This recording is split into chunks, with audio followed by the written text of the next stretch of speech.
Welcome, and welcome back.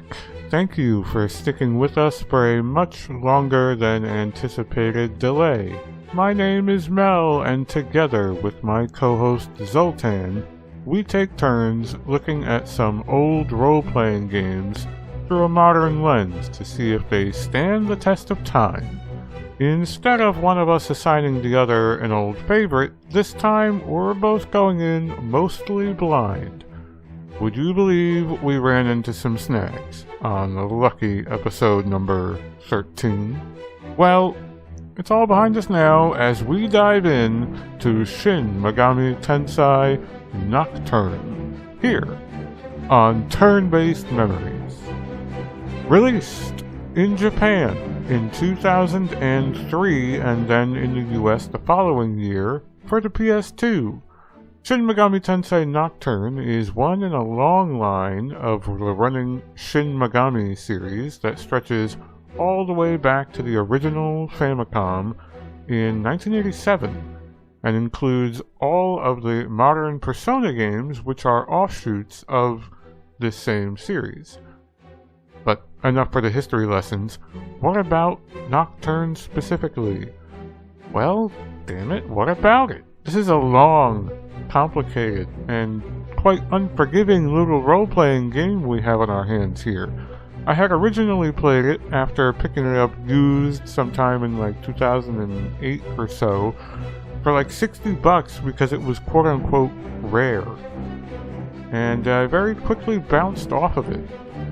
So that bodes well, right? Well, sorta. We picked this one for our episode mostly because I was curious to see how Zoltan and my opinions would differ.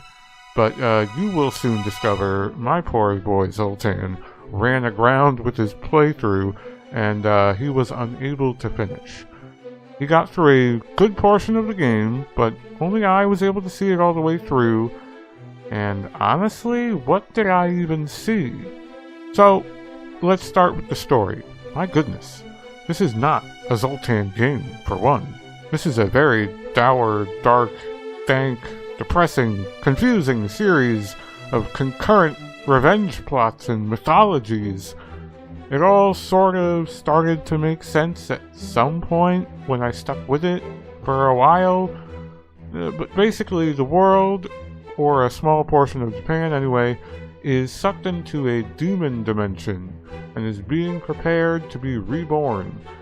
People who survived this dimensional transition, and some demons as well, are all vying to be the one to remake the world in their ideal image. And you as the protagonist have some input in terms of who gets angry at you and who you need to punch, but you're mostly just punching people until the very end where you punch God and then you win. It's always felt like everyone else had way more understanding about the plot and the world and everything that's going on, and that I, as the protagonist and as the player, had almost no insight into anything that was happening to me. And then I needed to make decisions, which were often terrible decisions, based on that little amount of information. Nocturne is not a big fan of explanations, and it is a huge fan of strange, abstract visual design. You kind of have to go with the flow in Nocturne, and that's okay. I'm okay with things that work that way, but sometimes it's a little exhausting. You just want some grounding in the thing that you're enjoying. Okay, but what about the gameplay? Well, it's Pokemon. It's goth Pokemon. And it's grindy. If Zoltan is going to like anything about this game, it's the grindy Pokemon bits, I'm sure. You can talk to demons during combat to get them on your side, sort of like catching Pokemon in battle. You can level up these demons, and sometimes they evolve. You can have them learn new skills. They have elemental affinities. You can fuse them to get new demons in a process so complicated, no guide that I ever looked up had a full breakdown of exactly how that system worked. But anyway, the demons are all representations of world mythological creatures from all different cultures. They even have these little bios about each demon and what these myths are in real life. It's really cool and worth reading.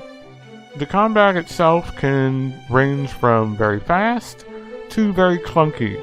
You can choose to auto-battle and just punch everything with all of your demons, including your main character, but often you need to use elemental magic to get through resistances, and then outside of battle, the menuing that needs to be done is kind of showing its age. There's a lot of backing into and out of sub-menus, a lot to resummon, to unsummon, to revive, to use items. It's an old PS2 game, and it shows.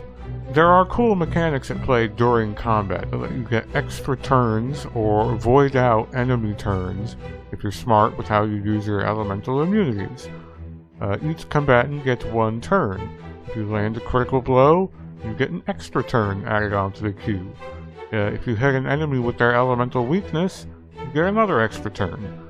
If an enemy hits you with an element that you're immune to, or that you drain, or that you can repel back at them, you void out one of their next turns. And of course, all of this can be used against you, and it will. So you have to be especially observant as to what elements that the enemy is weak to, or resistant to, or whatever, including physical attacks. And with that in mind, this game can get brutal.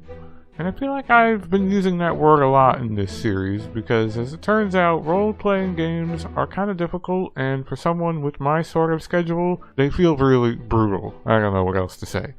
But anyway, if you perhaps grind for 80 hours and get very strong demons, and you find all the extras that I skipped, maybe things get a little less down to the wire, but the late-stage bosses in this game love giving themselves an extra 5 turns by using a move that you don't have access to. That's all I'm going to say about that. Finally, let's move on to music. Do you like butt rock? Do you like pipe organ music? Do you like English lyrics yelled at you during boss battles? I mean, I like some of those things, but all of it together is a little tiresome, especially over time. Now, outside of combat, the music is often quite chill and relaxing and sort of ambient. But once you enter combat, it's back to screaming about blood and someone off in the corner literally playing a guitar with one of their butt cheeks. I think this game's soundtrack eventually overstays its welcome. I mean, at least for me it did. I'm not honestly sure how Zoltan will feel on this point. We'll have to wait and see. So, let's turn things over to the most legendary of Zoltans, and see exactly how he fared through his playthrough. Ladies and gentlemen, this is the legendary Zoltan, here to take you on a journey through the dark. A demon-infested darkness. Thy name is Shin Megami Tensei Nocturne. The truth. Reincarnation of the goddess. A story of the night. This game is set in Japan, a setting I like a lot. I can relate to it because I live in Japan. I have passed through Shinjuku Station in real life, so right off the bat, I'm finding this game kinda neat. The character you play seems pretty blank slate-ish, so I gave him a cool unisex name, Yu Kisaragi. The first important thing that happens is the destruction of Tokyo, and immediately after that, you get transformed into a demon. I like the setting a whole lot less now. The first dungeon area is a hospital. I was okay with this first area. It was really large, but they gave you a map that gets filled in as you explore. You fight demons that become permanent members of your party at random intervals. There were only like 5 different enemies in the entire place, so you could recruit all of them while filling in the map, and then call it a job well done, and feel good about moving on to the next town, to do some shopping and get some rest, and enjoy planning your next adventure. Or we could start our next adventure the moment we step outside the hospital. The thing we gotta do now is make a long trek across the overworld to the shopping mall in Ginza. Good luck not getting ambushed by demonic eagles on the way. I died a few times on this trip, but eventually I made it. Now that we're in Ginza, it's time to hit the shops. Ginza does indeed have all the amenities needed to act as your new base of operations. It's got the save point, the heal point, the item shop, and a demon fusion room. Ooh, that's pretty cool. The only thing wrong with this town is that it's actually another fucking dungeon because there are random battles everywhere, harder than the battles in the previous area. When do you ever get a chance to relax in this game? I know it's set in Tokyo, but well, where's the game center scene? Or where's the hotel that I can sleep at? Where's the high school girls at the hot spring scene? Setting and atmosphere are decidedly dark. But let's keep moving on with the story. What's our next objective? What is our next objective? I don't know. Eventually you find out that the save points in this game are all linked together through what is called an Amala network. It's a bunch of red and yellow neon tubes. It's what the inside of the internet looks like, minus all of the soul-comforting pornography. It was somewhere around this point, I think, that I'm finally given an objective. Some guy in a wheelchair is asking me to find 11 candelabra. 11? That's gonna take forever. It can't be the 3 sages, or the 6 orbs, or the 7 stars, or even the 8 Triforce pieces. No, it's 11 candelabra. Why would I do this? I don't know you. Is Tokyo going to be saved by this? Am I going to be saved? Is anyone going to be saved? What is the good that comes from pleasing your master and bringing these 11 candelabra together?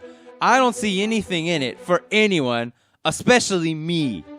Is your lady friend going to show me her boobs? That would be far more persuasive and motivating than what you're giving me, which is nothing at all. This quest sucks. After manually running through what is supposed to be a fast travel mechanic, you arrive at the Great Ginza Underpass. And now, the game really starts emphasizing what it is you're supposed to be doing. The battles in here are groups of demonic manta rays. If you don't have fire attacks, they will kick your ass. So, what do you do if you don't have any fire attacks? You have to either recruit demons that have them, or breed demons that have them. Okay, so I have gone through the trouble of getting the right demons, and now I'm kicking those manta rays in the privates. Now I can continue unhindered as I finish making my way through the underpass. But, wait. It's the halfway point, and all the enemies are different here. Different enemies, different innate abilities, different demons I need to recruit. Well, it wasn't that long ago that I just got the demons I currently have. So I'll just run away from battles until the next save point. Next battle, 2 Nozuchis and 6 of those little amoeba dudes. Ain't no way I'm gonna be escaping from 8 demons. So that was a game over. Gotta do it all again. Okay, this time if the 8 dudes come out, I'll just use fire breath on them. And what do you know? The amoeba demons are weak to it. Nice. Next battle. It's a demonic skull. They aren't weak to fire, so I'll just run away. Okay, I escaped. I should be able to make it to the next save point like this. Uh-oh, my candelabra's glowing. Time for a boss fight against a matador skeleton. Well, would you look at that? The boss has completely different attacks and traits from all the enemies I've been fighting. This is Nocturne gameplay at its finest. This is what it is all about. You are supposed to exploit the enemy's weakness and defend against their attack with a demon that is perfectly suited to each situation. If you have the wrong demons, even the random battles will be lethal. It's an amazing mechanic to base your gameplay on because it prevents battles from becoming mindless button mashing, and it's a crazy good challenge. The problem is, every time you go to a new area, there are lots of new enemies with lots of new attacks and weaknesses. So you gotta constantly find new demons or make them. It would be far less annoying if they let you hold more demons. Just let me keep all of them. 8 is not enough. I don't know what demons I need to keep for later. recruiting the demons is not fun either. They ask you these random questions sometimes, and it turns out that it doesn't matter what you answer. Just choose the first option every time because it's random whether or not they join you. All the other stuff I've mentioned were things that I just don't like. But the demon recruitment mechanic is a flaw in my eyes. So the comparison to make regarding gameplay is grinding versus recruiting. Would you rather spend your time fighting random battles over and over to get more golden experience, or would you rather spend time finding and fusing new demons? The choice is yours.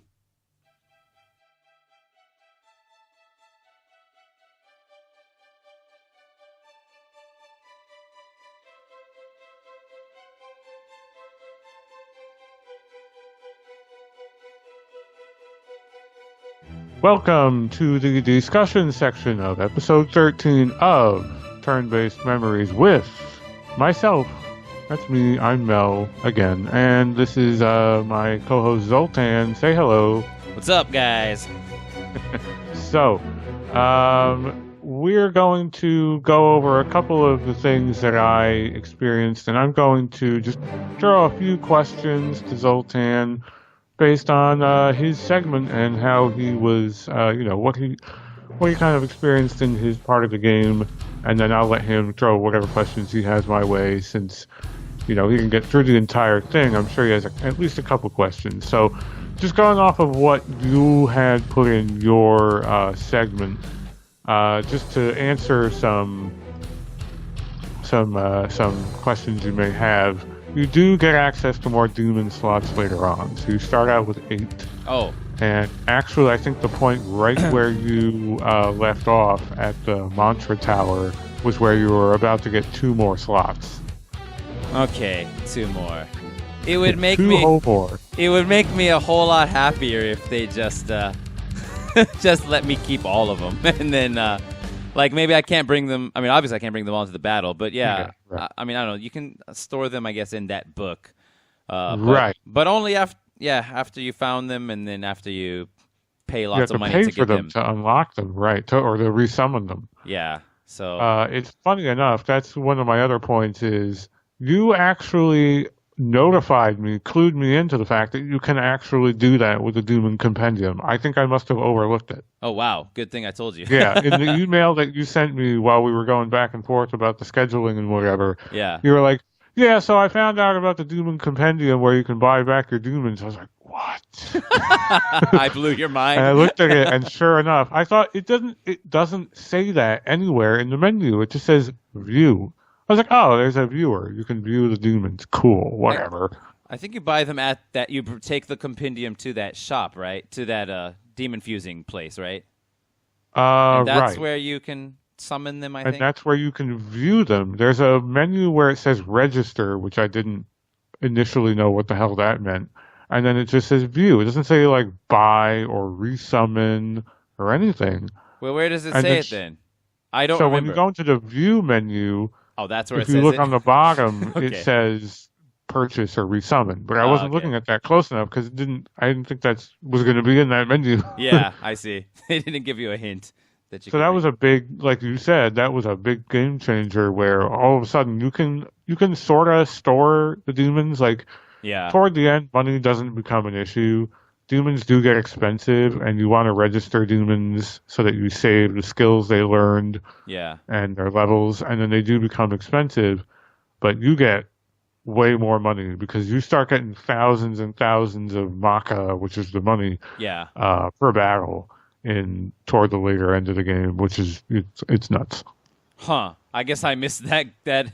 So the grind gets better at the end instead of at the beginning. The grind definitely gets better. Like, I saw parts of the grind, and I'm like, all right, I get it. They want me to do this and that and this and that. So the way it works, like, you're generally not incentivized to just grind up character demon levels. Yeah. You're way more incentivized to fuse and skip all kinds of levels and get like even better base stats with a better fusion or whatever. Yeah. And then buy back a demon that you don't want to lose to the fusion or whatever it is.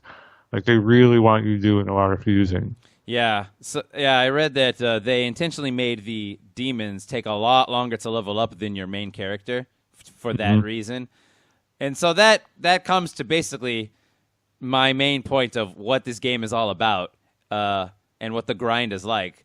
You're basically, if you compare it to just any other grindy RPG, you're basically sacrificing the grind of all the gold and the levels for just instead of just fighting battles over and over again, you just wander around over and over again to find the guys you need. And once you have them, you can go rather than saving up for equipment or grinding for up to a certain level. It's just you're wandering around until you find a certain demon that you can either use as is or fuse to make another one. So, Right. And so yeah, it just comes down to which do you prefer, the normal grinding or the searching. And I found in my case that I found the looking for demons to recruit extremely inconvenient. Yes. So I went about it very like, I'll get whatever I get. I'm not going to try to min-max my way because of how random it was. And Yeah. I was using an emulator with save states. Oh, good. And you mentioned in your piece that when you go to recruit them, it's pretty random whether or not they seem to agree with you or not. Yes. And that is completely true. Like, there are things that do affect the likelihood, but the game knows ahead of time what it wants. And sometimes it will say, you're just not getting this demon, and no matter what you choose, you're just not going to get it. Yeah. Like, especially when they ask you that fucking stupid question at the end, like, what's better, flowers or punches? You know, flowers. And then they're like, nah, I don't agree. I'm like, you're a big burly demon. I thought you'd like punches or flowers. I don't know. And then if I save state back a second and check the other one, he still doesn't agree. So, oh my God. bullshit, right? Yeah, exactly. So I thought the whole point of that was going to be that you find out what each demon wants, and then you just kind of remember that. I mean, it'd be a pain in the ass to remember it all, but yeah. Nope.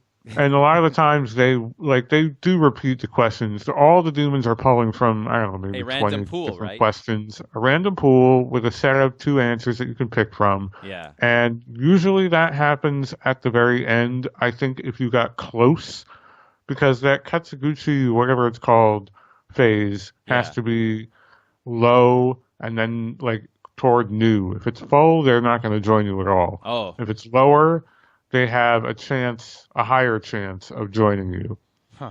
If you have, the Megatama things that you can equip onto your main character, if you have a high, because you can level those things up by using them. If that thing is higher level, it also increases your odds of recruiting a demon.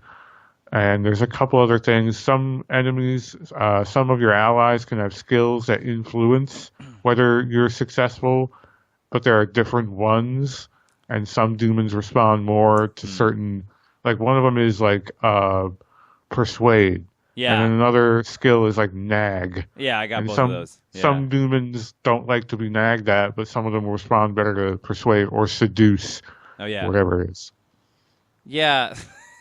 So it's kind of like RNG, but it's like visible because it turns out when people program, from what I understand, the way RNG works, it's not actually, you can't actually just tell the computer to choose a random number. You have to tell it, do this, this, this, and this, and then choose whatever number results from it. And so, like, Final Fantasy 12 has a lot of random number stuff, to see how much damage you're going to do, for example. Like, every hit you do is, like, a different amount of damage, right? And, that number is dependent on, all your stats, calculation stuff. But then it's, like, plus or minus some percent or some number based on, well, how many steps have you taken? How many?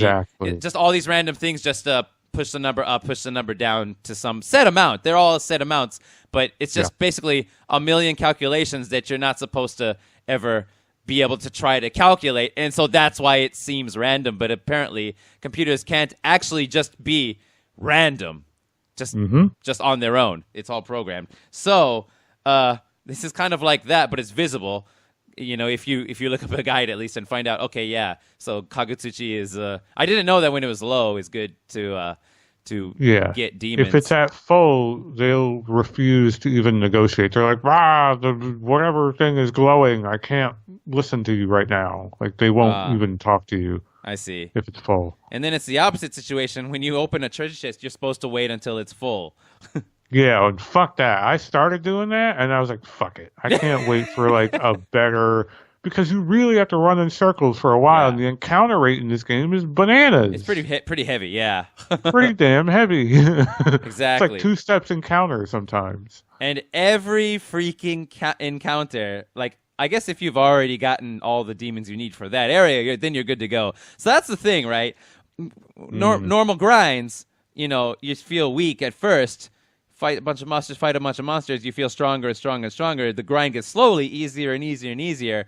Is supposed to be the concept with those kind of games, but in this one, it feels like it's completely brutally lethal in the beginning, and then you can get like some demons, and then after you get them all, then instantly everything's okay.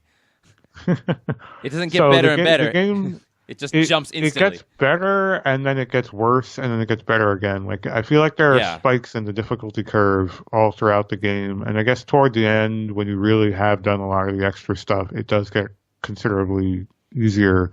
Or if you're like me, and you didn't get all the extra shit, it gets considerably harder.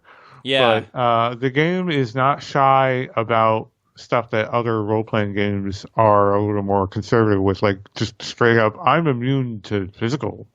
And not only that, I'll just reflect it back at you, this entire group of enemies. Yeah. And they want you to do the same to your own party. And so it's a really critical thing. And you may or may not have what you need at the time. Like, like as you mentioned, it goes up and down. But basically, every freaking new area is a difficulty spike because it's like, okay, what do these guys all have? And another thing that's really annoying is every time you go back to an area previously, if you don't remember what they were weak against, you have to analyze them again yourself and write it down on a piece of paper. Yes, you do. Sometimes I'm like, am I strong enough to just hit triangle and auto battle? Yeah. I kind of am. Okay. And I'll often do that when maybe I shouldn't. But yeah, no, I kind of got okay, like in a given dungeon. Like, I remember this guy's weak to fire, or this guy was reflecting physical, or whatever it is. Yeah. But bosses, like, I used a guide to get me through most of this game, and the guides know what the bosses are weak and immune to, or whatever. Yeah. know you don't get that info normally in the game. You have to trial and error your way through it, or you can, I don't know, data scrape the game or whatever. It's probably in the game somewhere. Yeah, but I think they want you to just sort of try it out. It seems like, you're supposed to do the old die the first time you come to the boss. And, which, I don't know, like when I played Xenogears the first time, there were lots of bosses that killed me because you have to figure out how to kill them. It's not just a stat battle in that game, which is the same thing with this game. It's not just a stat battle.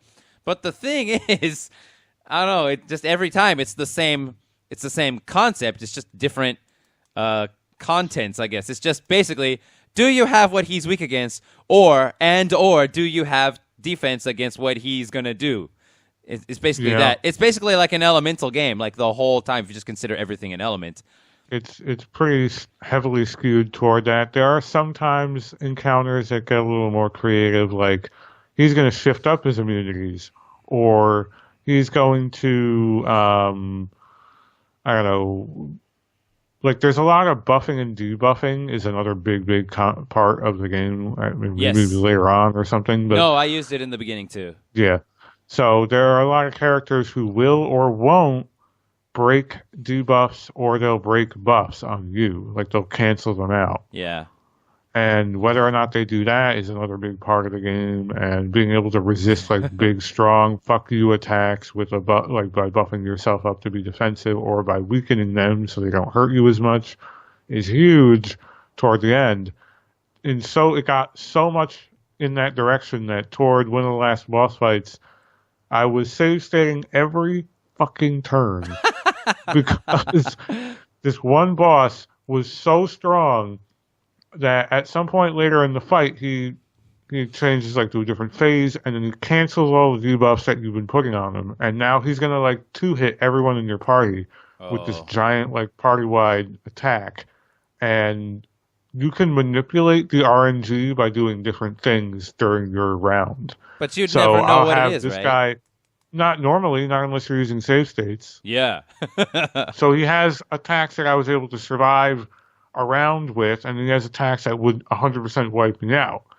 And I guess it's a matter of, all right, go back, grind for another 20 hours or whatever. Ugh. But it was like, I was able to get through thanks to the damn save states, but the game really does rely a lot on, all right, you know what to do in this exact circumstance, but having really strong fusions is another thing. So I don't know how deep you got into the fusions, but Well, it I goes some think places. yeah. Well, I don't know what those places are, but I got up to the point where you can sacrifice a third guy to make it a little Yeah. bit stronger, but it didn't look like that much of an increase. Just It wasn't much. It was good for if you have a lower level demon that you want to summon back up because you really like their skills or something. I okay. didn't use it a whole ton, but there was like another system I didn't even touch that involves gems, those gems that you get, Yeah. and you summon You can. elementals, Yeah. and also, which I never used.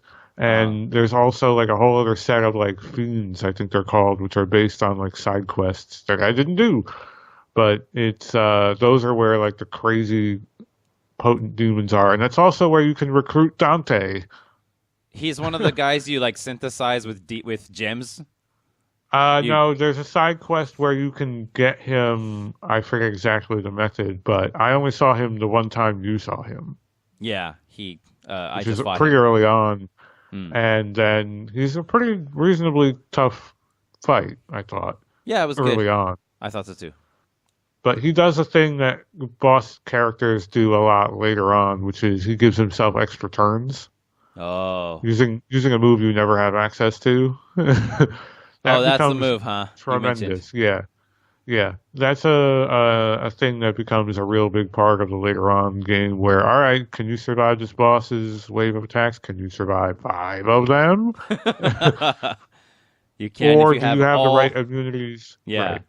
If you have all If you the have the right right immunities, then you'll be hmm fine because everything they then they'll do. only hit you once. They get canceled out. Like Yeah. their whole turn just stops happening because you canceled out their token for the next turn. Yeah. It's crazy So what. that becomes a big deal. Yeah. It's crazy that they. I kind of like that they did that also with the. I guess it's the agility stat. No, maybe that's. I'm not sure. Accuracy stat. There's an accuracy stat, right?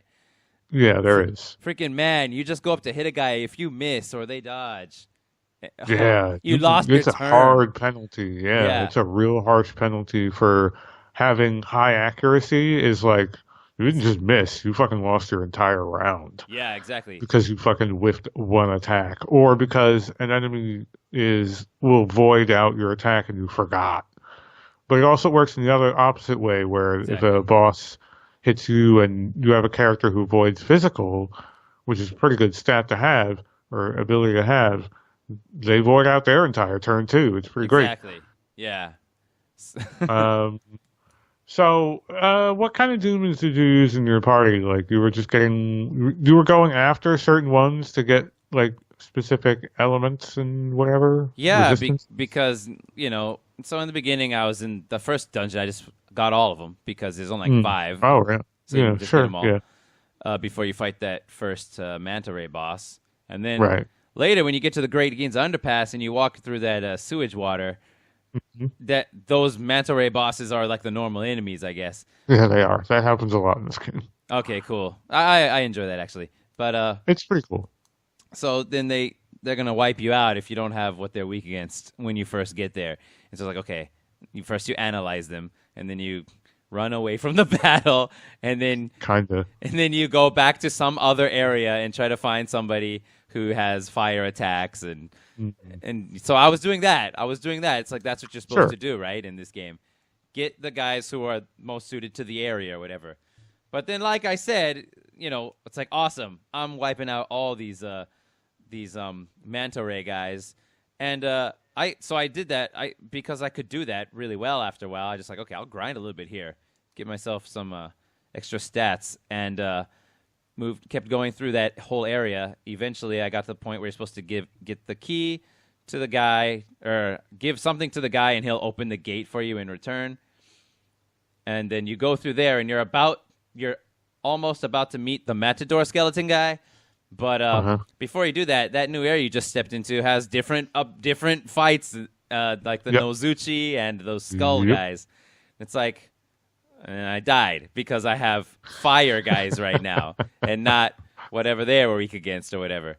So it's like, oh my god. So eventually, like I said in the segment, I'm gonna run away from those guys, and then I meet the boss, and then the boss also has completely different.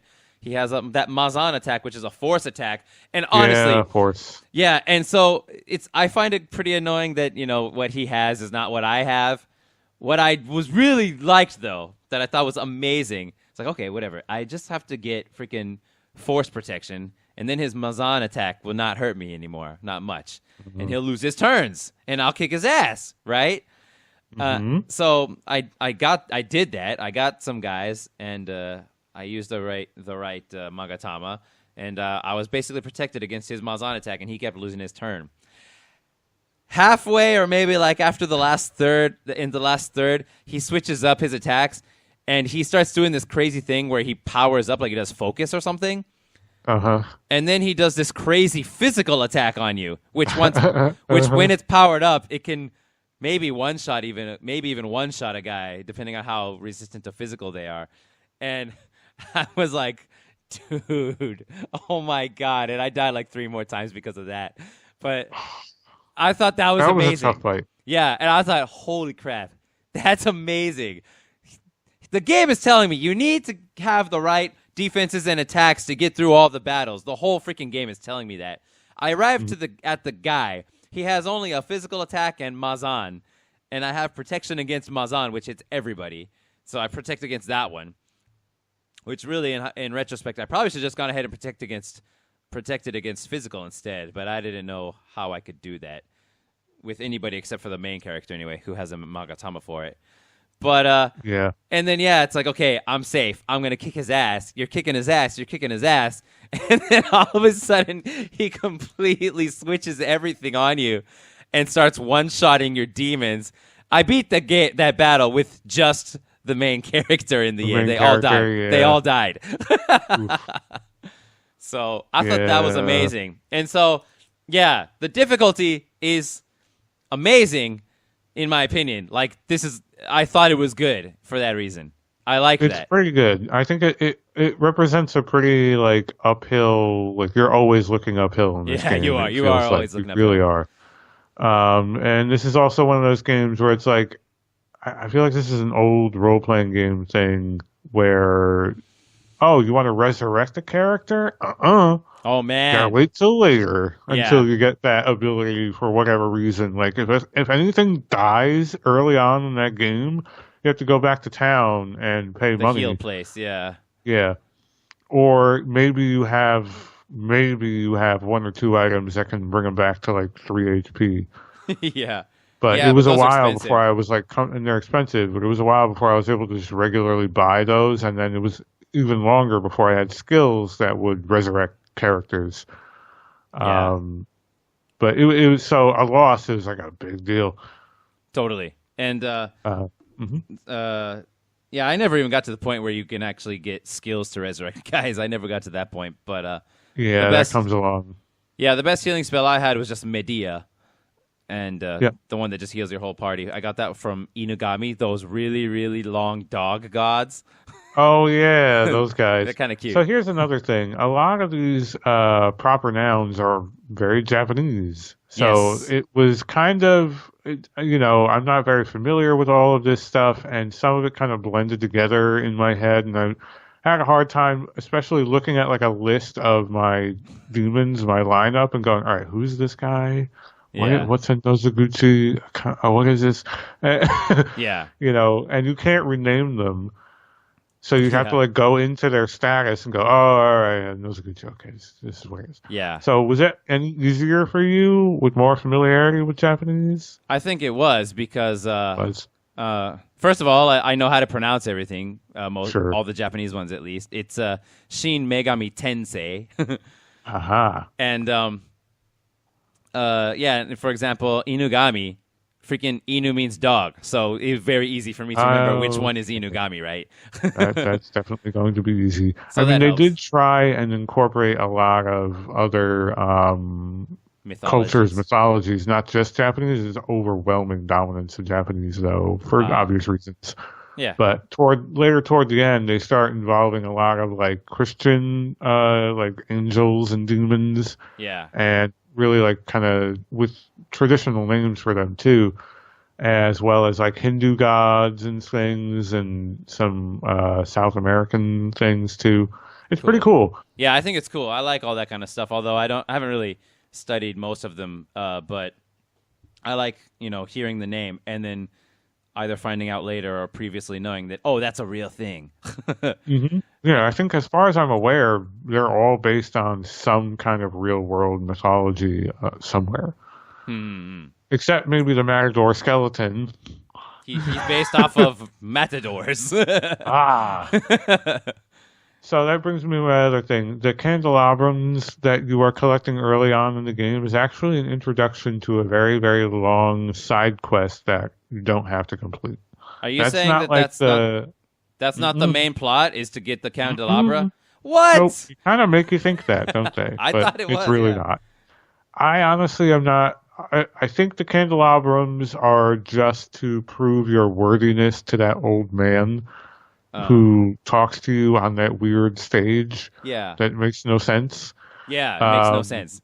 Doesn't make a lot of this whole fucking game doesn't make a lot of sense. So the candelabrums I think are like your tokens of like, all right, I beat this guy, I beat that guy.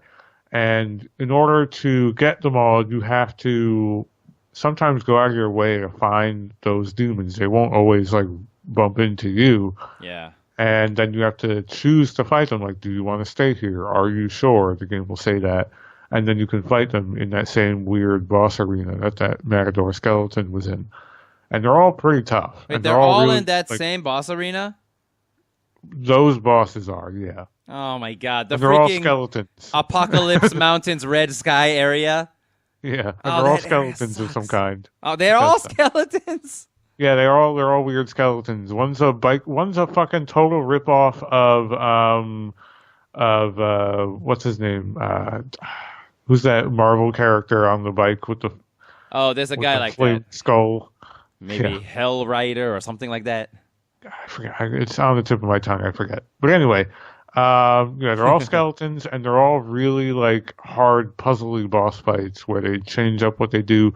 One of them, just to give a good example of how puzzly it gets, one of them will do a move that will fully heal whoever has the least amount of HP. Oh my god, that's amazing. 4 turns later, he will one hit kill anyone who has the lowest amount of HP. What? That's amazing.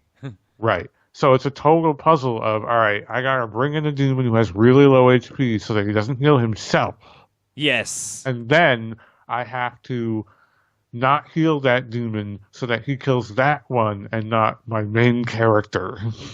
That sounds amazing. He'll never kill himself, but he will heal himself fully. So if this was a different game, like just a normal kind of grindy JRPG, regular, not recruiting kind of game, I would find that boss, and I'd be like, dude, that was amazing. How am I going to beat that guy? It's going to be this amazing battle. And I'd go and, I don't know, I guess level up so that I can take some more hits and deal some more damage to make it a little bit easier, and then try again.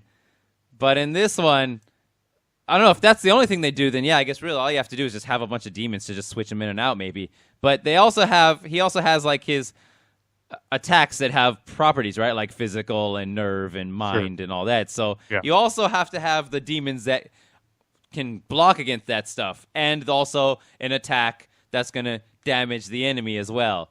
So when you put all that stuff together, It's just this super inconvenient. Like it's so It's prohibitive. involved. It's a lot. There's a lot going on. Yeah, it's so. I think prohibitive is the right word I'm looking for. Prohibitive against Sure. your progression, especially if you're an adult with a schedule and stuff. That's true. I mean, I would have been in the same boat if I didn't have an emulator with save states helping me to just like, all right, let's just try this right over right now, or whatever it is, or that saved me a ton of money on failed demon recruitments. If they weren't going to join me, I'd just roll it back. I'm like, fuck you, then. Yeah. They're like, give me 500, give me 600. Okay, all right, 700. I'm like, damn it. It's all my money. And then they just leave. Thank And you. they're like, Bye. I don't like you. Here's a health item. Bye. Yeah. Exactly. And then, or you try to go recruit them, and they're higher level than you. When they're higher level than you, they refuse to try, and they're like, "Wow, get out of here." Yeah. So yeah, that's the Candelabrums. One other note I have here is the world design. I guess you saw some of it in that mantra tower. Yeah. It was weird. Like some of the world design is like, all right, this looks like a ruined urban area, maybe, Japanese area, whatever. And you get into some of these buildings, it's like, what the fuck? What sci-fi world did I walk into? What is going on here? Yeah. When did any of this happen? And that kind of goes on throughout the entire game, where it's like, I feel like I missed something. Like, I feel like I didn't just,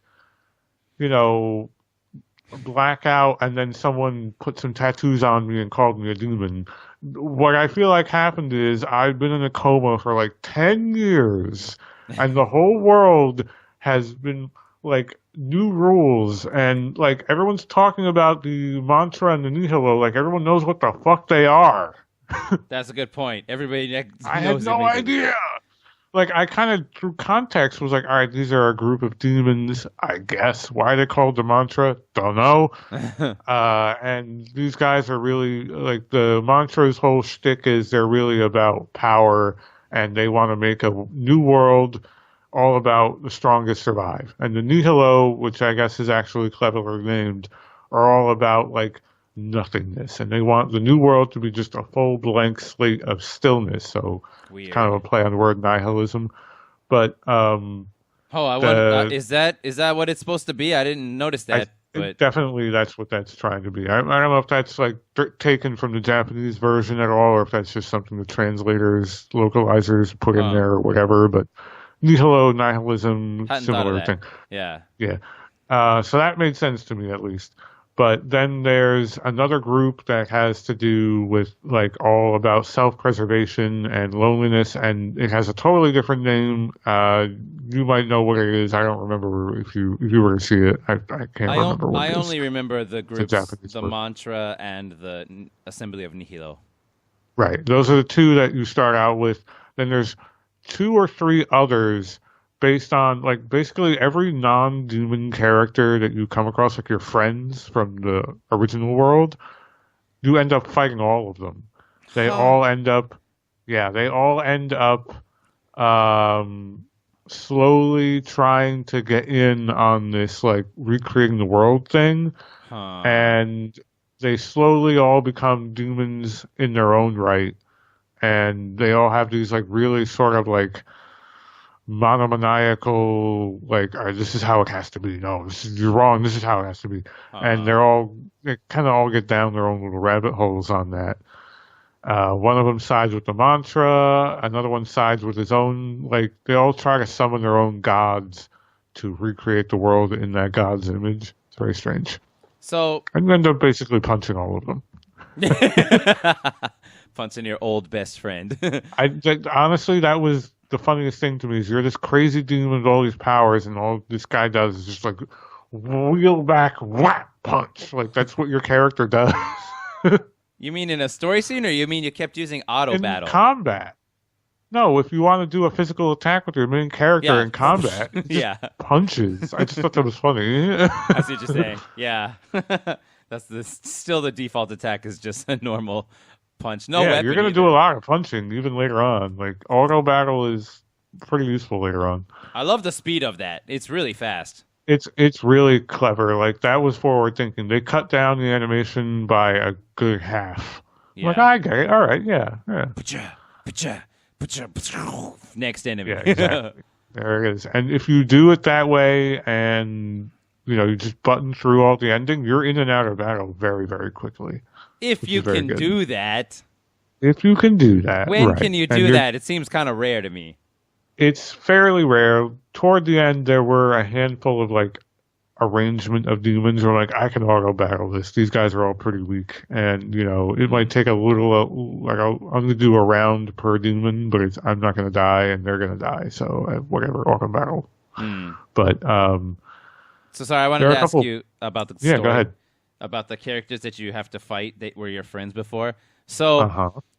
the way that I saw it, well, what I saw, I met some guys in the very beginning, right? That girl and Right. that boy, and they're looking for their teacher. It's like a teacher, right? Yeah, and then you find the teacher, and she knows that this end of the world thing is going to happen, and then it happens. She's fucking all in on this. Yeah. Before you know anything about it, she's like, "Sorry, you're all caught up in this. Whoops." Yeah, and then the only other guy, there was some man that I met, but I never saw him again. And then the only other guy, human guy that I remember is the guy who I found at the save point. The save point is that piece of circular. Oh, that reporter art. guy. That reporter guy, Yeah. yeah. And so those are the only people. And at that point, I didn't care about any of them. Like, even on the Yeah. most superficial levels, like just going by their appearance even, I didn't Yeah. care about them. They didn't look cool. They didn't say anything important enough to me to care. My dude, Yu Kisaragi, never says anything either. Nope.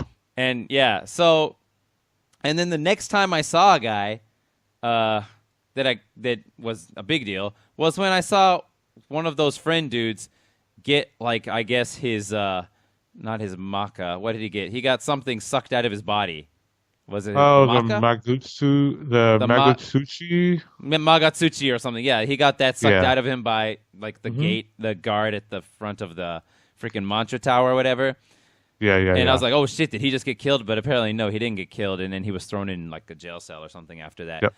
And so then you say you're gonna fight all those guys again later. So my question is, does more stuff happen? Do you meet them and talk to them and become attached to Yes. them ever? You do. I wouldn't say attached, but you do talk to them, and you kind of get a feel for their characters. Sorry, I'm gonna sneeze.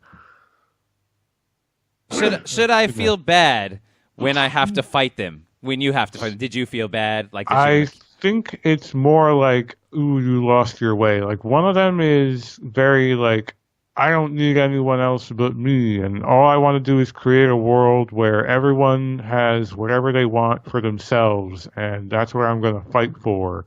Do you want to join me? And your character could say, yeah, okay, or like, no, that's ridiculous. And you're like, we were friends. Sorry, why are we going to, like, it's trying, and you kind of see it like your friends got caught up in this crazy demon world, and their minds are slowly being poisoned by other demons or whatever. Yeah.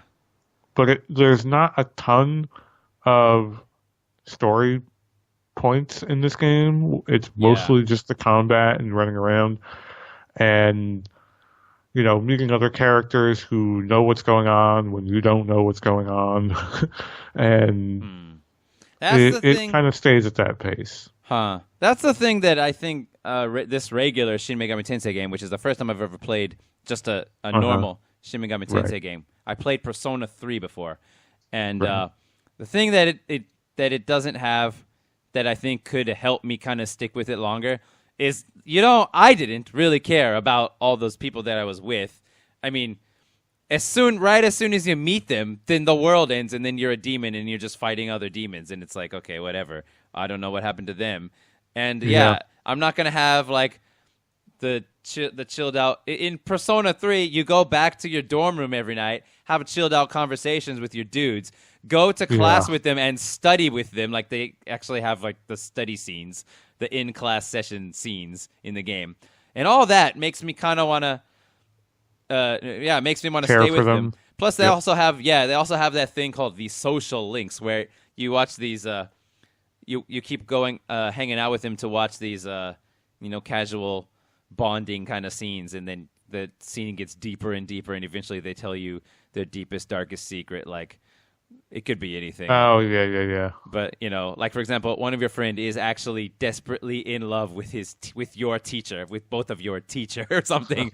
And so eventually he'll tell you that if you keep going out with him, hanging out with him, and stuff like that. And so I was really getting into that. And, I get to go to the school in the daytime and hear this kind of funny piano pop music while I'm going in there. And then at night, I have to go into the dungeon with like two more of them. Choose 2 of them to come with me, or 3 of them to come with me, and go into the dungeon and fight the demons. And it's the same thing where you have to you don't have to recruit them, but you have to exploit their weaknesses, or else you fail. And I would say it's quite a bit easier because they don't constantly change the attacks they're doing and the attacks that you need to do as often as this game does. So that made it a lot more bearable. And I was really into it. And I played like 70 hours into that game and got to like the last. The game takes place with a in-game 1 year of time passes in-game, and I got to the last 3 months. So I was getting towards the end. This game was not happening. It sounds a lot more grounded. It sounds a lot more grounded than this game was, where this game I constantly felt like I said before, like I missed a chapter or something. Like I missed a whole section. I just woke up from a coma, and everyone else is very clued into what's going on, and I had no damn idea. Like in the events of the story, the way it's told to you, someone basically snaps their fingers, and then the world turns into a bizarre sphere that you're trapped inside of, and there's a thing in the sky, and there's demons everywhere, and then you walk around, and then they're like, oh yeah, over there, that's the demon bar. It's real popular. I was like, well, when the hell did that happen? Yeah. Didn't all this just happen? Exactly. Why is everyone so comfortable now? Everybody's talking like there's been this huge history. Maybe, I don't know. I guess it was like they were in their demon world they just came to this world just now, right? Yes. or all of those like ghosts that you find that are just totally fine with being ghosts. Yeah. Oh, maybe it's like I don't know. Like they're just like, oh no, the demon over there, he's making a lot of noise. I'm just trying to get some peace and quiet. I'm like, didn't you just die like half an hour ago? Yeah. Isn't that more pressing right now? Are you not a little upset? So was there any point in the story that you were like really cared like what's gonna happen? Like, oh crap, what's gonna happen now? I'm dying to see the next cutscene or something. I did get interested when everyone started talking. When all the human characters started definitively talking about having goals. I'm like, oh, something's happening now. People are doing things. Okay, what's he gonna do? Okay, what's she gonna do? Okay, he's gonna side with? And it wasn't like the most interesting thing. The part where the game really gripped me was when I really started to get into like the doom infusing and really starting to get like really powerful enemies. Like it was the combat most of all. The combat was better, yeah. That and particularly getting really cool new demons, because there are some pretty cool demons in this game toward the end. Like you start getting like gods, and they're gigantic and they're really awesome looking, and they're not just like these little like amoebas. Mizuguchi dudes, amoebas, yeah, or like little manta rays or whatever. They're like really big, impressive looking like warriors and Thor and whatever, all these other things. So that was cool. That was really fun to work toward and to like experiment with, and you can get some really awesome, like at least for the section you're in, you can get some really OP demons that just like they're untouchable for that part of the game that you're in. And it's really cool to like do that. That must feel good. But the story, it does feel pretty cool. The story itself, not especially. There was one other element that was nagged me the whole way through. Those mannequins, those guys in the underpass, those like non-human things. Yeah. Never fucking understood what the fuck was up with those guys. They were people like who had humans. Yeah, and they had been drained of their Magutsuchi, right? Wasn't that what it was? So actually what it is they're fake humans made from mud in a special river in Asakusa, Japan. Wow. In Asakusa. And how it Yeah, and how exactly it is, because that is a town that you end up visiting later on. And you meet like a leader, their leader, who sort of explains what they are, but they never explain, well, how the hell are these things human? How did they happen? When did this happen? Yeah. Have I not been here the whole time? Like, what? Yeah. What is going on? And they have like this whole society, and they're like constantly preyed upon because every living thing has Magatsuchi in it. It's just like energy, demon energy. And other demons want it so that they're more powerful. It's basically the whole thing. And some people hoard it to use it to summon really strong demons. And that's what some of your friends end up doing, to summon down gods to help them recreate the world. And that old man you saw talking about the candelabrums is, I don't know, I guess he's like a overseer type entity who is just sort of sitting back and seeing who wins. He is not really invested in like what happens. He's just kind of curious to see what happens. And your friends all have like these really hardcore ideas about what they want, and you as a character, it never gets defined that well. Like they're trying to get you in on like making choices. Like I said, like you can agree with or deny their perspective, but it's not done that well. So, what happened in your ending? So I was not sure how the game was going to turn out in terms of like, if I say no to this guy who's my friend, am I gonna have to fight him or not? And I wasn't sure until way later. So I kind of rode the line down the middle. Like, you can say I'm not sure in some of your responses. So you kept doing and if that. someone, because a lot of these fucking things were like, hey, do you want a world where only the fucking strong survive? And I'm like, not really. Fuck you then. And another person's like, well, hey, do you want a world of infinite stillness? I'm like, not really. Fuck you. And another one's like, do you want a world where no one has to see anyone else and everyone has their own world? I'm like, not really. These are all fucking awful decisions. Like, am I supposed to agree with any of this? Yeah, one of these has got to be a good one, yo. There's no normal fucking option. So I kind of said yes to some and no to some others. Like, all right, I'm down with some cool chillness and some stillness here and there. And there's like a weird behind-the-scene metric, according to the guide I read, that determines what kind of ending you get. Sort of, not really. And I didn't notice what that effect was. Like, I fought the Katsuguchi thing up in the sky, which is like a big weird demon face, and then it just ends. That's kind of it. So it's just kind of, you are the like most powerful demon. Hooray for you! You did it. You proved yourself. So you get to choose how the world ends up. Is that all that happens? It kind of just ends that way. It doesn't really say, and then you went on to do X. So it's kind of like freaking. So isn't that like the ending of Dark Souls, really?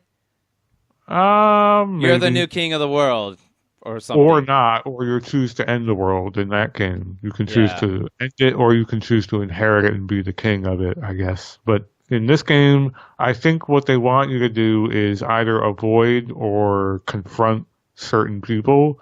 And you can, from what I read in the guide, you can either fight more or fewer boss battles by agreeing with or disagreeing with different people when they ask you like what fucked up world they want. Yeah. So the world never gets saved. This is Tokyo forever now? Yeah, no. It's I think the idea is that it gets turned into one of those worlds. One of those like bizarro extreme worlds, depending on what way you picked most. But they don't show that, really. That's not a lot of motivation to, like... It's not. For the story mission. Is really the weakest element of this game. And everyone, just my biggest problem, I'll say it again, is everyone just feels like they have way more understanding about everything. Like that reporter guy's like, look at this thing. I gotta study this. I'm like, what the fuck even is that? Like, look at it. It's fascinating. Like, what is it? This is gonna tell me everything. I'm like, what? Apparently, this save point is connected to all the other save points in the whole world, and he knew that. He has a slightly interesting turn where he ends up fighting your friend with the hat, that other boy who wears Yeah. that hat. They both end up trying to do the same thing. Like they want the same world, but only one of them can be the one to do the Uh, thing. And the reporter guy is like obsessed with information, and those like save point totems allow him to see and like witness everything that's going on. But the other kid's like, nah, I need this to do what I want. Fuck you. And in my game, that kid ends up killing the reporter. But I think it can go the other way around. I'm uh, not. So there are some interesting things here and there, but it's not worth. That's not why you would play this game. You're playing this game to play Doom and Pokemon and catch them all. so, well, you can't catch. Oh, yeah, you store them in You the can book. put them all in the book. Yeah. Yeah. So, have you ever played a Pokemon game? I have not. I have played collectively maybe 20 total hours of different Pokemon games. I have never finished one of them. They're not quite my thing. Okay, so just my question about this type of game, because yeah, there's something about this kind of gameplay that I don't like. Is that, I mean, in this game, I guess you're just supposed to fuse them. So you fuse it and you get it better, and you fuse it and get it better. So that's what you're supposed to do. You're not supposed to pick one and train it or whatever. But yeah, like in Pokemon, do you breed them to make better ones again, like in this game? There is That's a little further down the hole than I've ever gotten with Pokemon, but there is Pokemon breeding to make newer Pokemon with different IVs and EVs, which are intrinsic or something values and I don't know. One of my friends was really big on it, and like it gets actually like competitive because you can fight other players in Yeah. those games. But I never knew a whole bunch about it. I do know Pokemon breeding is a thing, but I don't Okay. think it was ever like leveling up your Pokemon is way more viable than in this game in Nocturne, where Yeah. you're really not supposed to be leveling up your demons. You can, it definitely helps, and they do. Some of them do like change form, They do, but yeah. most of them don't. Yeah, most of them don't. Yeah, my Inugami and my little fairy Pixie changed into like a high Pixie or something. Oh yeah. That's like the first one. Yep. I forgot about that. And that was And really good. also, how many times has a demon changed the skill on you that fucked it over? Luckily, none of them messed it up for me, but Oh, that happened a lot. And a few times I was think like, don't do it. Don't change the skill a few times. sometimes they're like, this skill is enhanced, and it's like a better version of the older skill, which is Yeah. great, except sometimes it's like, all right, here's this good healing skill. All right, now it's heal your entire party for all HP for way too much mana. I'm like, no, I can't use the skill. It's too good. It's too strong. I don't have that much fucking MP. Yeah. So I would often save right before they were like, do you want them to change the skill? I'm like, maybe. Save state. Save state. Or if it's the Magatama starts acting violently within you, I didn't Yeah. save state for that, and I hit yes once, and it really fucked me over because sometimes you can get cursed. What? I didn't know that. Most of the time, it'll heal you. Some of the time, it'll give you like a really low level status effect that you can just take away with an item.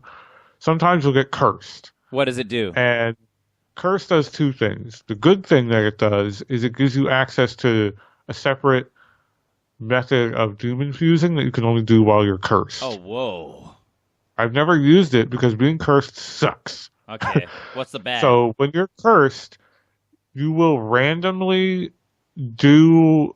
It's like being confused, but it kicks in randomly. You're not always confused. So you'll be like, you're going along, and it'll say like main character is cursed, and then he turns to his like ally and punches him. Or man. he doesn't do anything, or he heals the enemy, or he punches himself. So it's like Marin Karin, that spell Marin Karin, Yeah, charm. the Yep. charmed one. Yeah. It's like oh the my charm God. status effect, but charm is like it'll always happen. There's It's also always a happens, yeah. confusion status effect where sometimes they'll not act, or sometimes they'll drop money, or sometimes they'll do normal things. I saw my dude drop money once. That was funny. Yeah, that was pretty fun. Later on, it's a percentage, so they start dropping a lot of money later, like man. thousands later on. Yeah. Okay. So that was one of my last points there. My final point is the dungeon design in this game is all that last dungeon in other RPGs. You know, that last maze-like dungeon. They're all like that. But you have a At map. You have a map, but the game, I'm telling you, this game will fucking throw dead ends at you like crazy. It'll be like, oh, are you going over there? Oh, invisible pit in the floor. Now you're Yeah. down a level to an Yeah. area you've never been. That's the How do you freaking get out? the labyrinth of Amala, right? Oh my god. Kinda, but worse. Like, it gets worse and worse and worse. Like, the later dungeons are fucking like, how am I supposed to do this? I do not have 50 hours to do this one dungeon. Yeah. Oh man. And there are dungeons that are pitch black, and you need to have an item on you that lights up the dungeon. Oh, or that's you need to have a skill that lights up the dungeon. Kind of like old school Dragon Quest. If you don't have it, you can see like an inch in front of you. Oh my god. It's pretty bad.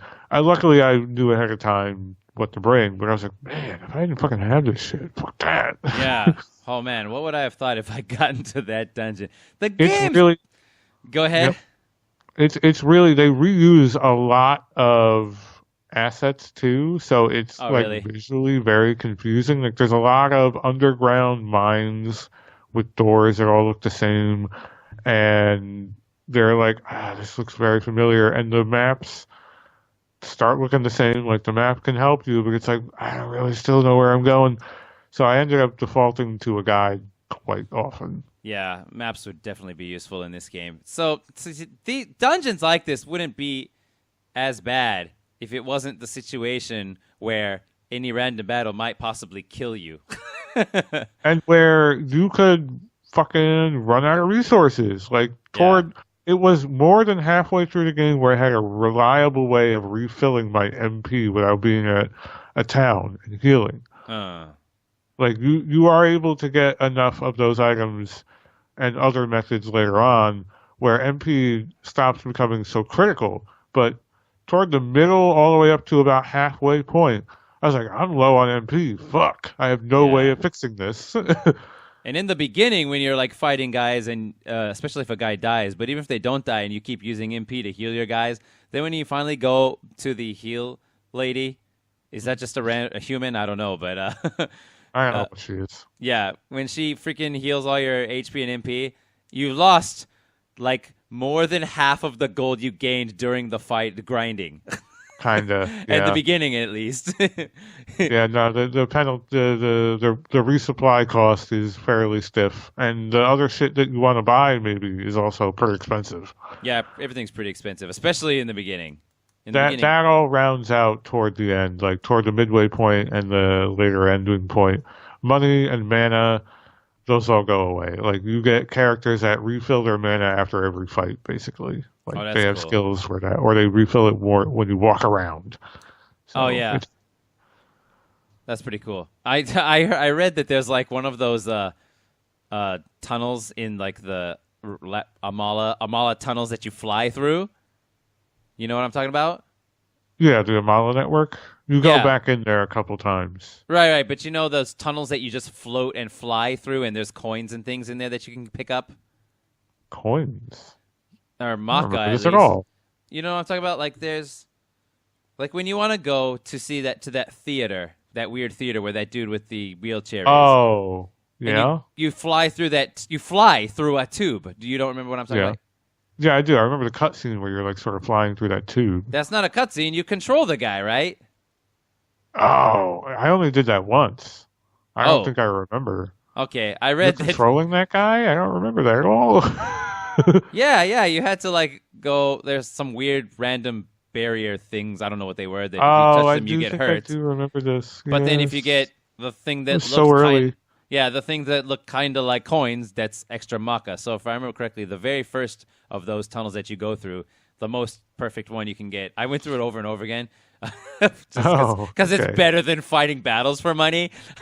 Sure. I think you only do that once, unless there are other places that you can get to, like side quest areas. I didn't do that more than once. I think I read that the one that I went through, when you get it perfect, you can get like 150 Maka, which is not much. But Yeah, but I think I read, maybe I misread it, but it seemed like what I read was that when you get to like the last one of those, if you can make like a perfect run through it, it's like 45,000 Maka or something. Okay, that's a decent chunk. Yeah, Yeah. that's a summoning of a very strong demon if you want to throw them back in. Toward the end of the game, I had on hand, so that was after buying a lot of shit, like 200 something thousand. Wow. But I ended up spending like, a really good demon in order to fuse one and not lose the other. You'd have to buy back the other one, register it, and then buy it back for like 67,000 or whatever. So it was worth it. I'm like, all right, that's the cost of getting this new really cool demon. All right, I'll do that once or twice. Yeah. And then you end up getting a total of, I think, 12 demon slots toward the end. It sounds pretty crazy that they do keep making you more and more powerful. I also read that in New Game Plus, you can get more turns. Oh, fuck. Like I didn't even read about New Game Plus. Yeah. Like in the Amala Network, there's a place where you can get +1 extra just turn every round, which sounds amazing. But yeah, it sounds like they keep just turn, like wherever you are from now, the next great thing that you get is like turned up to 11 from where you are now. And then once you get that, there's another thing that from that point would seem like going up to 11 again. Like it just keeps, it sounds like the skills actually get pretty insane. But no matter how many amazing skills you get, there's always like an enemy or a boss with better ones waiting for you. Well, there are certain abilities that you never get straight up immunities to, like the Almighty status is not something I think any of your characters can have a resistance to. And there's an attack called Megiddo, which is a reference. Yeah. And then there's another one like Megiddo-lan or whatever the hell. Oh my god, I remember that like from they throw Persona a 3. suffix at the end of it. Yeah, all those names. The freaking ice spell is Bufu and yeah, Bufu and Bufula or whatever. Yeah. That was also kind of hard for me at first, having never played a Persona game. Like, what the hell's a Bufu? Oh, I guess that's ice. All right, it makes some sense. Maybe Bazan. What? They make you remember a lot of stuff in this game. There's a lot of words that are not normal words. I'm just like, what is this thing? What does it do? I don't fucking remember. Yeah, that doesn't mean ice in Japanese, so it didn't No, help I me. figured not. But there are a lot of, especially like the buffing spells. I'm like, what the hell does the Tentafuru do? God damn it. Sukukaja. Yeah, Sukukaja or Sukunada to do the opposite. Oh. To reduce their agility and whatever. So I remembered a lot of them because I had to. But at first I was like, I don't fucking remember what this does. And there's no tooltip in battle to know what a move does. Was there not? Nope. In the menus, when you're outside of battle, I'm fairly certain. I thought when you highlight the thing, it says. Maybe I was missing it. I can't remember. Maybe you're right. I think actually, you're right. But I do remember there was an instance. There was some time where I knew I was highlighting the thing. I was like, I don't know what this is. I need to know what this is. Oh, when an demon levels up, and they're like, oh, they have too many skills. Yeah. You gotta get rid of one. And then you can pick which one to get rid of. I'm like, oh, shit, I don't remember what this one does. They don't tell you in that screen. Oh, man. And it's gone forever, man. And you have to make that choice. Good thing I can fucking save state. And the same, and it's the same thing with your dude, who is kind of like the Omni Demon. You can choose to level him up with whatever stat you want. And you get all these Magatama. Toss all kinds of, they give you skills. You gotta toss all kinds of skills for that guy. The game, I just, there are a lot of games that have the system where you can learn a whole bunch of skills, but you can only equip the ones that you have enough, like, tech points or slots or whatever for. And I'm finding more and more, especially now thanks to this game, that's actually a really good system because you can have all the abilities. At least, maybe you can't equip them all in a single battle, but at least you can have them all at your disposal, most of the time, outside of battle at least, to pick and choose. That's a pretty good system, I've decided. It's pretty good. I mean, if you turn down a skill that later on you needed, you can't get it back. Exactly. So that's why I wish you could just keep them all separate and then right. pick and choose them at will outside of battle is what I mean. You gotta make some tough choices in this one. It's pretty And you do get some good items, like you can get something called a spyglass, which is analyze, but it's an infinite use item. So you can get rid of That's useful. analyze. Yeah. Okay. But you have to use All your right. turn, even on enemies that you already analyzed You before. do have to. If you don't Yes, remember. sir. They do not show you. Okay. All right. Any questions for me? We mostly hit all the things I wanted to We'll hit talk them to you all. I about. figured we did. Yeah, just one thing I noticed though, going back to our Uh-huh. discussion about what constitutes an RPG, you decided, I think it was you, decided that there is a possible scenario, even though we've never seen it, where perhaps an RPG, doesn't have equipment. And I realized that if this game didn't have Magatama, you would have no equipment, dude. So That's a good point. So I It's a think you very were good right. point. It would still be an RPG, definitely, right? If it didn't have Magatama, Yes. right? So I think Yes. you made a good call in deciding, yeah, you don't have to have equipment. Yeah, I forget which one of us was the one that came down on that. I don't know if it was you or me, because I feel like I initially said you definitely have to, and I think you ended up convincing me no. Oh yeah, that's but right. That was my call. That's right. Yours was the I one. think it was yours. Yeah. I said that it But- doesn't have to be combat, and you said that there doesn't have to be a world map.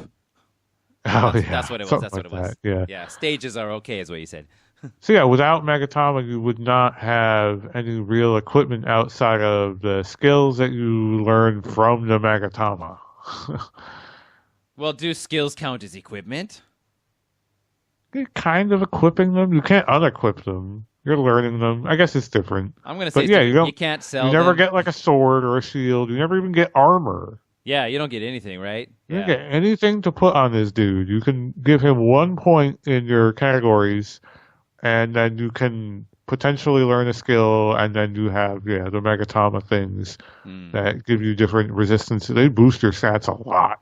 Some of them are really good. Yeah. But that's it. Yeah, that's the only real piece of equipment in this entire game. Yeah. So they kind of similarly to what's that game with the Judgment Ring? Judgment Ring. The game with the Judgment Ring. Not Dark Souls. Shadow Hearts. Shadow Hearts. Almost the same thing as a Dark Soul, maybe. Shadow Hearts. That game had equipment, though. No, yeah, but what I wanted to say is similarly to that game, this game basically kind of puts everything, most things in at least, onto one system. And that one system in this game is basically the skills. Just, do you have the skills for this and that? And everything depends on your skills. Yep, the press turns they're called that you get when you get hit a weakness or when you void out and a thing. Yeah, it all revolves around the elements of the skills that you're using. That's it. It's all good. Yeah. Okay, and one more question I wanted to ask you. Sure. Does the dark nature of this game not make it less fun for you? Like, and there's two things about it aside from just being a dark place in general. You know, this seemingly post-apocalyptic and demon-infested Tokyo, and the fact that like there's no town where you just relax, right? Does that ever happen, or is everything a dungeon? There are one or two places that do not have random encounters, but one of them, is not a town. something goes wrong with it, and then it does end up having encounters. Yeah. Okay. But there was one place that I would go back to often because it didn't have encounters, and all the shops were like right next to each other. I was like, ooh, this is a good place. So there's one like base of operations in the whole game. Kinda, and then it does eventually get random encounters. Jesus. Yeah, I really, at least for me, like it's missing a whole aspect of fun when they take out the whole simulation of you're the guy on the adventure, and you're gonna go to the town, and you're gonna go to the tavern to get the information, and then you're gonna go to the inn to get some sleep, and then you're going to go to the shop to get some new armor, and then set out. That's fun, in my opinion. This game doesn't have that, so this game is a lot less fun. Plus the fact that there's no freaking blue sky, beautiful beachside, or anything like that. Just darkness forever. I hate that. Deserts and rundown towns and bizarre like sci-fi buildings and just demons everywhere. And everything's a threat. You're always being attacked. It's very unrelenting. Yes. And kind of stressful in that way. You never quite feel like anything you're doing is like a cooldown period. Uh, And you liked it? I I like sort of the aesthetic that it was going for. I did not like the fact that I felt very confused all the time. Yeah. I don't think the story was handled well. Had they handled the story better, and there was more exposition. Um, I think I would have liked the setting. Like I'm totally down with like I really like the character design. The way everyone had this like fucking fuck you look on their face. I was like, it's kind of cool. Like, you don't really see that in too many You're JRPGs. talking about these characters? The human characters, the way they all Yeah. look. They They all have that look real, straight-faced, yeah. yeah, Shin Megami Tensei look to them. Ah. And they got that like, yeah, straight face, kind of fucking shit face. And I don't know, I kind of like that. Like, there's elements of the presentation that I really like, Huh. I don't like but that. I kind of figured. But I think the music, like I said, mine kind of gets a little tiresome after a while. It's just so heavy all It's the time. weird. Yeah, I didn't really care for the music. I I don't didn't know. care. There's like this one. Dude, question. Does the music change depending on how strong you are in battle? Because I could have sworn If it when I does, was. I didn't notice. Yeah, I could have sworn when I was first fighting those manta ray dudes, it was one of like the more intense songs or whatever. I can't remember which one it was. But then like I came back later or whatever, and I'm like really strong in comparison, and all of a sudden it's that freaking groovy, like jazzy guitar one instead. And Yeah. yeah, know I what you're thought talking that's about. what happened. I thought that's what would happen if they did So- that. That's kind of an amazing idea. As my memory serves, there's like 3 or 4 battle tracks. One of them's that like smoother, jazzy, normal one. Another one's a little more like the one that's like like it starts up with that like kind of heavy thing, and then the other one is like the boss fight where you have that weird lyrics going on, Yeah, yeah. which I actually you can look up those lyrics. They're kind of funny. They're hard to hear because you can barely understand it through sounds all like- of the music. Yeah, it sounds like they recorded the vocals through some blown out speakers or something. It's got distortion Maybe. on it. I don't know. Kind of, I get the impression you're not really supposed to be listening to it that hard, but my problem was the fucking lyrics loop like every 40 seconds. It's not long enough. Yeah. And those boss fights are really long. Yeah. But I didn't like the music. know anything about the music getting any different when you're stronger. I think those were maybe scripted encounters have special music. Okay. Yeah, I could have been wrong. I thought that was what happened though. Some games do that. Yeah. Okay. But so you don't mind a totally dark presentation the whole way through even? On the principle of it, no. But in this game, it didn't work. I don't think it worked. I think it was just it came off as tiresome and wearying. There are the darkest games I've ever played is one from you, which was Shadow Hearts 2, which Oh sure, yeah. which because of the fun characters and because of the fun Yeah, they were gameplay. pretty upbeat. Yeah. Yeah, the characters were upbeat, but like the areas themselves, like it seemed like you were at nighttime a lot. Not nearly Oh, as yeah, not nearly as desolate and apocalyptic as this game, but still lots of darkness, lots of demons, and stuff like that, and which is generally not my thing. But I still had a good time because the gameplay was freaking amazing and the characters were fun. The other dark game that I play is, which I love, is Alundra, which I'm wondering how Sure. you'll take to that game.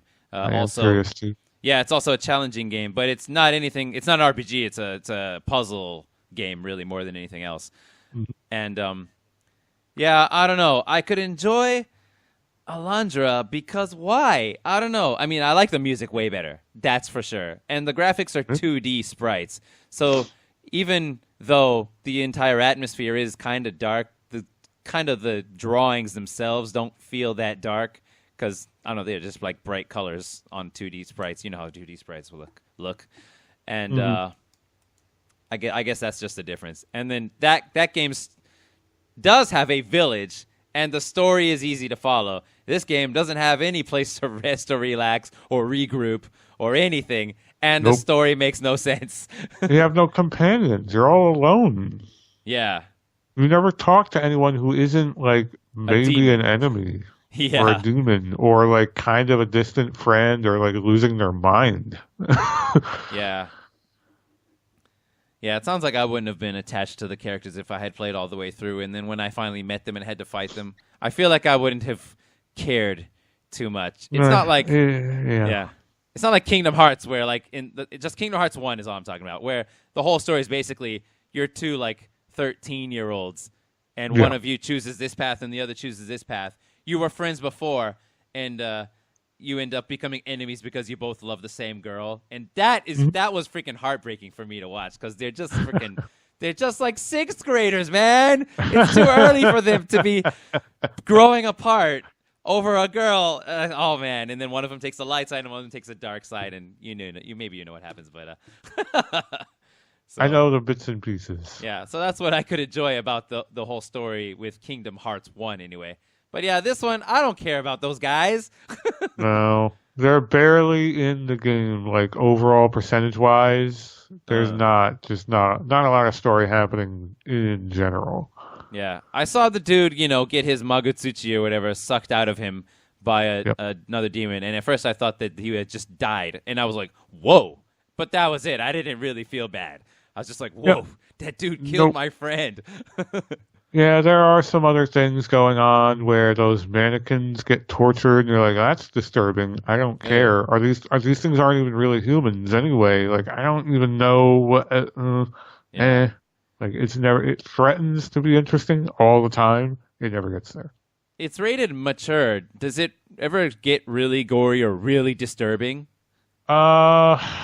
It implies a fair amount of gore. There is blood, on the walls and whatever. There is actually a couple places where there's like a dude who's like, I'm the mannequin killer. I rip off their faces and put it on my back. He says you don't see him do that. Yeah. And you see like cartoonish looking faces on his back. So there's a lot of implied violence, but nothing too visually. Nothing crazy. There are way more violent looking PS2 games. Okay. Mm-hmm. I hope the audience got something out of me. this. Yeah, I hope the audience got enough out of this because I didn't make it all the way to the end, which made me feel kind of bad. That's okay. Because, well, for starters, I thought that this was a game that you played and loved, and that's why you had it on the list for me, is actually what I thought. And then you said that actually, no, the game you were thinking of was Digital Devil Saga. Right. Which I played and liked about as much as I liked this game when I first played it, but I played a lot more of it. Because I think the combat, I think, is a lot more digestible in that game. That must have been the only reason, but it's been so long, I couldn't tell you. But it sounds like you don't really like this game all that much. I almost like it. I almost would give it a full thumbs up. Like, I'll like it, but I can't I couldn't say that I do. No, I think it takes too long to get at all interesting.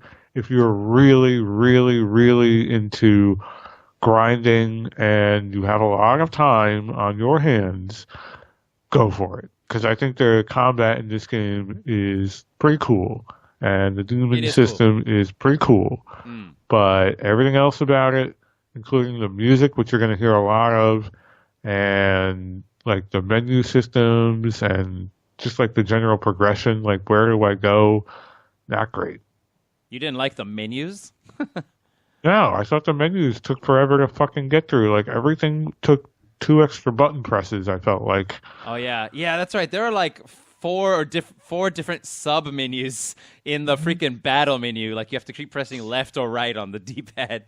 There's a lot of that, and then outside of battle, it's like, all right, do you want to put a guy in your party? You can't just swap them. You have to unsummon one of them and then put the other one in. I'm like, why? Or when you gotta heal someone, you gotta go through the list and go through the list of the guys and go through the list of the skills and go through the list of the guys you want to heal and then back out. And I'm like, that's true. Damn it! You're right. I guess it didn't bother me as much as it bothers you. It just got to me after a while. Yeah. After a while, I was like, this is getting tiresome. Every time I have to heal, I have to go in 3 menus deep just to heal, and I have to heal after every battle because these enemies are fucking tough. Yeah. But anyway, the reason I kind of felt bad at first to not make it through this game is because I kept thinking, well, what if, like, the game for me, that game is something like Alundra or Star Ocean or something, and he's playing it, and, like, there's this mind-blowing moment that I want him to see, but he doesn't get to it. Oh, that would be so unfair to him if I did that to him, and I don't want him Well, to do you that to me. lucked out. You lucked out on this one. Not too many mind blow moments. I think there are moments where the game kind of wants you to be like, "Oh shit!" Like where the girl who you were with turns into a big demon, and she sides with the mantra, and she's like, "Ah, power!" And I'm like, "All right." I guess. Like that was sure. a moment, huh? It was a moment, but it didn't feel great because I didn't Okay. care about her. Well, yeah. Well, so I'm gonna do my best to make sure this doesn't happen again. And looking at the list that you have, and I noticed you added some more games. All of those games, all of them I've heard of, all actually sound like great fun. So I'm looking forward to nearly all of them. I kind of knew this was going to be like maybe our most quote unquote contentious episode so far because I kind of knew going in you were probably not going to like this game. And I wasn't 100% sure if I was going to like it either. But I was still very curious to see, like, all right, does this game hold up in general? Or at least in our opinions. Yeah. And it looks like gameplay-wise, totally, but... Gameplay-wise, pretty much. There are problems with the gameplay, too. But I think overall that is by far the strongest element. And the only thing that kept me going, otherwise I would have tapped out, too. Yeah. So I'm kind of worried because you have Digital Devil Saga 2 on the list. But you told me... I feel like if I can get through this game, I can fucking get through that game. Well, yeah, you can get through it, but I'm just wondering, like, am I... No, that's not what I mean. I mean, am I going to like this one any better than that one? Or is it going to be just the same old thing? Because it seems like all of these Shin Megami Tensei games have just the demons and the fusing is like the main thing that happens. I'm not even sure if fusing is in those games. Maybe they are in Digital Devils Saga, and Darkness. But maybe it is. They all have darkness and Japan and demons. So I don't know. We'll see, I guess. Well, after you talking to me this time, do you feel like I should? Is there any reason for you to want to assign me Digital Devil Saga 2 in the future, or is it basically there's no way he's gonna like it now? Does it feel like that much of a lost cause? Honestly, I don't know. My only hope is since I got through that game way more than I got through this game, there must be something different and more playable and more likable about it. I know there are characters in that game who talk to you, and there's voice acting, and it's interesting. Oh, voice acting. I know that much. Yeah. It's weird, and it's hard to follow, and I think it has a lot of the same atmosphere, and the combat, I think, is still pretty tough from what I remember from 2008. But I know I got quite deep into it, and the reason I stopped was because I got to a boss fight I wasn't prepared for, and I didn't have any backup saves, and I was like, it's going to take me forever to get to do any progress. I'm done. That's why I stopped. Okay. But I tried. Well, for now, then let's go ahead and just leave it on the list. We'll leave it for later. We don't have to do it anytime soon. We got a lot of other. No. In fact, why don't you tell the boys and girls what we are doing next? Okay, we're gonna play a much brighter game, by far, much brighter game. Jesus Christ, the contrast is like black and white, man. We're gonna play Tales of Vesperia, and I guess we're both gonna play the definitive editions that have recently come out. Do you know anything about Tales of Vesperia? Not anything about Tales of Vesperia. The only Tales of game I have played, and I didn't finish it, was Tales of Symphonia for the GameCube. Oh, that's right, for the GameCube, yeah. I guess you just didn't finish it because it was too long, because it's one of those really long games, yeah. It was kind of long. I wasn't sure at the time. At that time, I think I was on a turn-based only purist kick, and I think I was like, this isn't what I want. But I think I would be. I know I'm more favorable now to all kinds of different games. Yeah. So I don't think that's gonna happen to me this time. Okay. Yeah. It's gonna be kind of more of that. It is action-y battles, as it sounds like. All the Tales games have pretty much the same combat system, right? Or they've changed? I don't know. They slowly evolve, but basically, yeah, you're on this open field, and you can run and move back and slash at will. So, yeah. Gotcha. In that way, it's like an action RPG. And I'm just going to go ahead and let you know ahead of time. This game is freaking long, dude. Oh boy! All right, I'll crack to it. Just expect it to be at least as long as Dragon Quest XI. I'll say that. All right. Just so you don't have any expectations. Like, oh, I'm probably almost done. Yeah, you're probably not almost done. I feel like that is a lot of Tales games, huh? There's usually a giant, extra long back half. They're like, oh fuck. Yeah, I've played a few Tales games. I played Tales of the ones that I played to completion was Tales of God. Why can't I remember the name? Legend? No, not Legendia.